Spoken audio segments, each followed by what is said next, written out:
ప్రజాస్వామ్య విలువలను కాపాడుతూ దేశ సమైక్యత సమగ్రతల పరిరక్షణ పురోగతి కొరకు అందరం సమిష్టిగా కృషి చేద్దామని కాకినాడ జిల్లా కలెక్టర్ షాన్ మోహన్ సగ్లీ జిల్లా ప్రజలకు పిలుపునిచ్చారు. కాకినాడ పోలీస్ పరేడ్ మైదానంలో జిల్లా స్థాయి 76వ భారత గణతంత్ర దినోత్సవ వేడుకలను ఘనంగా నిర్వహించారు. ఈ వేడుకలకు జిల్లా కలెక్టర్ షాన్ మోహన్ సగ్లీ ముఖ్య అతిథిగా హాజరై జాతీయ పతాకాన్ని ఆవిష్కరించి జిల్లా ప్రజలను ఉద్దేశించి ప్రసంగించి గణతంత్ర దినోత్సవ సందేశం ఇచ్చారు. ఈ కార్యక్రమానికి విశిష్ట అతిథులుగా ZP chairman Vipparthi Venugopalarao, MLC Kari Padmasri, ఎమ్మెల్యేలు నిమ్మకాయల చినరాజప్ప, పంతం నానాజీ, రాష్ట్ర civil supplies corporation chairman Thota Sudheer, Kakinada urban development authority chairman Tummala Ramaswamy, జిల్లా police superintendent Vikrant Patil, joint collector Rahul Meena, Kakinada municipal commissioner Bhavana, additional SP NGV Bhaskararao, assistant collector HS Bhavana, trainee IPS Sushmita పాల్గొన్నారు. కార్యక్రమంలో తొలుత ఆయన సాయుధ పోలీస్ దళాలు, ఎన్సీసీ క్యాడెట్లు నిర్వహించిన సాంప్రదాయ guard of honour, march past కవాతులను తిలకించి త్రివర్ణ పతాకాన్ని ఎగురవేశారు. అనంతరం జిల్లా ప్రజలను ఉద్దేశించి ప్రసంగిస్తూ ముందుగా అందరికీ గణతంత్ర దినోత్సవ శుభాకాంక్షలు తెలియజేశారు.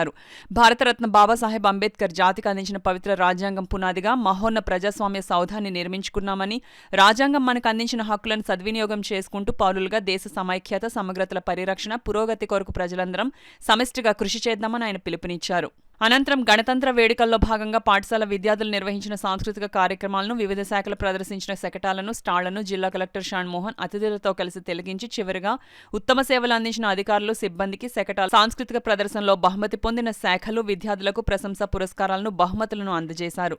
ఈ కార్యక్రమంలో జిల్లా రెవెన్యూ అధికారి జె వెంకట్రావు, ఆర్డీఓఎస్ మల్లిబాబు, వివిధ శాఖల అధికారులు, సిబ్బంది, పాఠశాల విద్యార్థులు, నగర ప్రజలు పాల్గొన్నారు. అభివృద్ధి లక్ష్యాలుగా రాష్ట్ర ప్రభుత్వం పలు అభివృద్ధి సంక్షేమ కార్యక్రమాలను సూపర్ 6 ప్రాధాన్యతలను అమలు చేస్తోంది. ప్రజలందరి సమిష్టి భాగస్వామ్యంతో ఈ పథకాలను, ప్రణాళికలను జిల్లాలో విజయవంతంగా అమలు చేసుకుంటున్నాం. ఈ 76వ గణతంత్ర దినోత్సవ సంతోష సమయాన జిల్లాలో అమలవుతున్న అభివృద్ధి సంక్షేమ కార్యక్రమాలను సంగ్రహంగా మీకు వివరిస్తాం. రాధాకృష్ణన్ విద్యార్థి మిత్ర పథకం ద్వారా 16,43,071 పాఠ్యపుస్తకాలను విద్యార్థులకు పంపిణీ చేశారు. డాక్టర్ ఎన్టీఆర్ వైద్య సేవా పథకం కింద ఇప్పటి వరకు 176 కోట్ల రూపాయల విలువైన 93,142 చికిత్సలను పేదలకు ఉచితంగా అందించారు. కాకినాడ జీజీహెచ్ గవర్నమెంట్ జనరల్ హాస్పిటల్లో క్యాన్సర్ రోగుల చికిత్స కొరకు ప్రివెంటివ్ ఆంకాలజీ, పాలియేటివ్ కేర్ ఓపీడీలను 6 పడకల ఐసీయూలను ఏర్పాటు చేయడం జరిగింది. 100 రోజుల ప్రణాళికతో పేదల కొరకు ఈ నెల ఆఖరు నాటికి 4,398 గృహాల నిర్మాణం పూర్తి చేసి లబ్ధిదారులు గృహప్రవేశాలు చేసేందుకు సిద్ధం